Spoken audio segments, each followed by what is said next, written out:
مولانا جرجیت صاحب گرفتار ہوئے،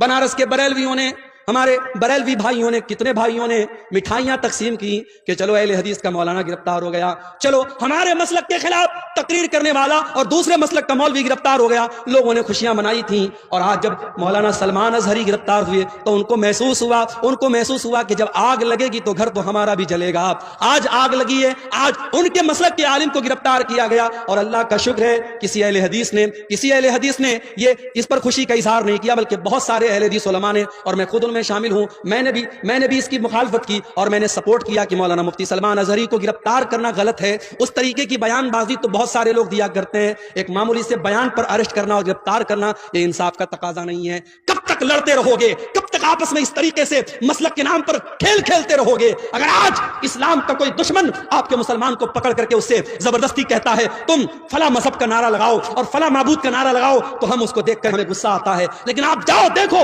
فیس بک کے اوپر وہ ویڈیو بھی آپ دیکھو کہ ایک مسلمان کو بریلوی مسلک کے لوگوں نے پکڑا اور کہا کہ تو اعلیٰ حضرت کو مانتا ہے کہ نہیں مانتا ہے، تو بریلی شریف کو مانتا ہے کہ نہیں مانتا ہے، تو فلاں فلاں کو کافر مانتا ہے کہ نہیں مانتا ہے۔ یہ مسلک کی آگ اور یہ فرقے کی آگ اس قدر لگ چکی ہے کہ ایک مسلک کا مسلمان دوسرے مسلک کے مسلمان کو پکڑ کر کے، جیسے ماب لنچنگ کی گئی مسلمانوں کی، ایسے ایک مسلک کا مسلمان دوسرے مسلک کی ماب لنچنگ کرنے تک کے لیے تیار ہے، اور اس کو پکڑ کر کے دھمکا کر کے اس سے اپنے مسلک کے نعرے لگوا رہا ہے۔ کب تک ہم لڑتے رہیں گے؟